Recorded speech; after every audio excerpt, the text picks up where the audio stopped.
I don't know why I was stopped. I was born in Scotland, raised in Scotland, proud to be Scottish. If you ask any of my friends, I'm very nationalistic in a lot of ways, and I feel at that time treated like a second-class citizen for the first time in my life, and I never thought that would ever happen.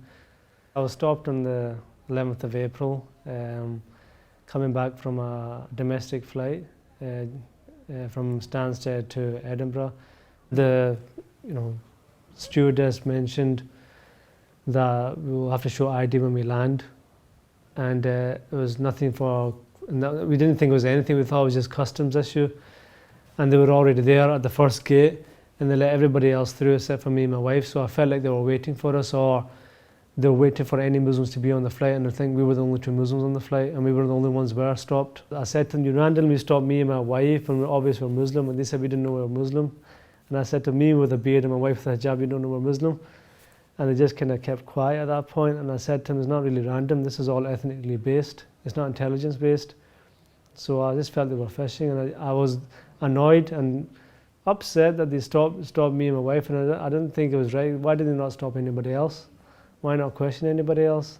It's just that with the way we look. Then from that point onwards, identified themselves as special branch, and we were being stopped under Schedule 7. Underneath that act, if you do not answer questions, you will be detained.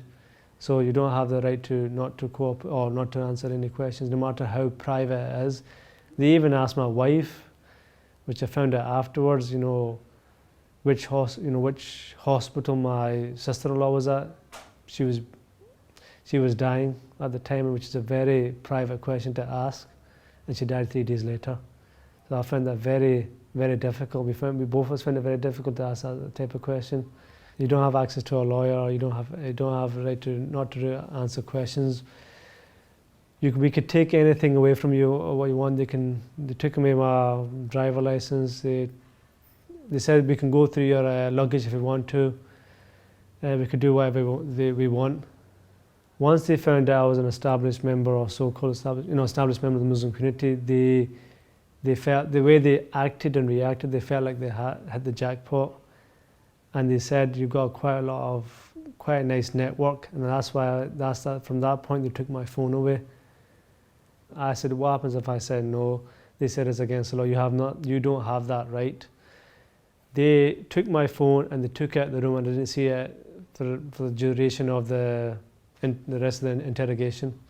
So they only gave the phone back to me after I left the room. So they took away for about maybe up to 30 minutes. I didn't see my phone, so I don't know what they did to my phone, and after that point it wasn't working properly. They asked, where do I pray, what do I do, what type of work with the community, and then they asked me, are you willing to work with us, keep an eye on the Edinburgh Muslim community. I was staying there for 2 years, so I had made a lot of friends, had colleagues that worked there as well, and so they just told me to keep an eye, see if everything's okay with the Muslim community, inform if there's anything wrong or dodgy, any form of extremism, they said, and asked them, what do you define as extremism? Or, said, anybody has any iffy views? And I said, you're not being very specific. And I said, I can't really do this. So this is the kind of type of things they were asking me to do.